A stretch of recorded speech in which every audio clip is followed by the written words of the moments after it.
vamos fazer alguns vídeos relacionados ao orçamento de capital, tá? Esse aqui é só uma parte introdutória do assunto. Os próximos a gente vai detalhar mais os tópicos relacionados a esse capítulo, orçamento de capital.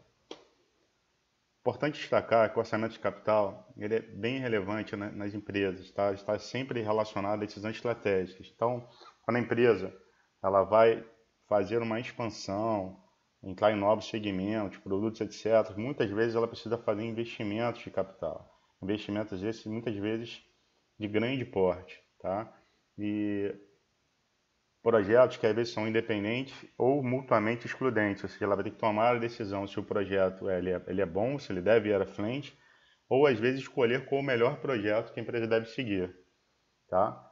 Levando em consideração que os projetos têm investimentos relevantes, o mau investimento da empresa pode levar a consequências graves, como problema de caixa, enfim. E por outro lado, um investimento bem sucedido pode levar a empresa a sucesso no mercado, no segmento que ela está entrando.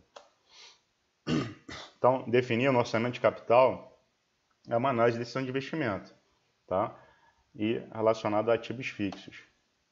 O processo de avaliação de orçamento de capital ele é muito semelhante à avaliação de títulos, tá? Vamos seguir aqui basicamente 6 passos. Custo do investimento. Então, a primeira coisa que você vai fazer é levantar quanto você tem que investir naquele projeto. Então, é uma parte relativamente mais simples. Talvez a parte mais difícil agora seria esse passo 2, que é a estimativa do fluxo de caixa. Tá? Não é tão simples quanto parece. Você estimar qual vai ser o teu fluxo de caixa, vai passar por uma série de processos de estimativas que tem algumas imprecisões, né? E aí leva ao item 3, que é a estimativa do risco de fluxo de caixa. Qual o risco daquele fluxo de caixa não acontecer? Qual é a distribuição de probabilidades, qual o desvio padrão, enfim. Tem toda uma técnica de estimativa e cálculo de risco de fluxo de caixa que faz parte de outra análise do processo. Determinação do custo de investimento. Esse custo de investimento, geralmente as empresas trabalham com WACC, custo médio ponderado de capital, ou em inglês WACC.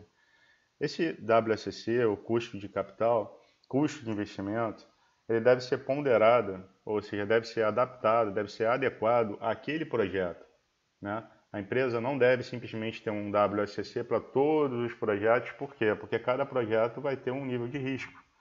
Cada projeto vai ser de pequeno porte, médio, grande porte, enfim. Dependendo se você for investir em determinado segmento mais arriscado, em determinada região, ou até em determinado país, vai ter diferença entre um projeto e outro. Tá? Então, infelizmente, muitas vezes a empresa usa um WACC único para todos os projetos ou para um determinado país ou região. Mas o certo é você ter um custo de investimento adaptado a cada tipo de projeto. Os fluxos de caixas, eles são sempre expressos a valor presente, ou seja, você pega o fluxo de caixa, traz a valor presente, tá?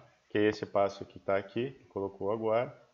E o último passo, você compara o valor presente do fluxo de caixa com os desembolsos necessários, que foi basicamente aquele primeiro passo, ou seja, comparar a receita e os custos todos na mesma linha do tempo, ou seja, todo momento, num determinado momento do tempo, no valor presente, e você compara se o projeto é rentável ou não.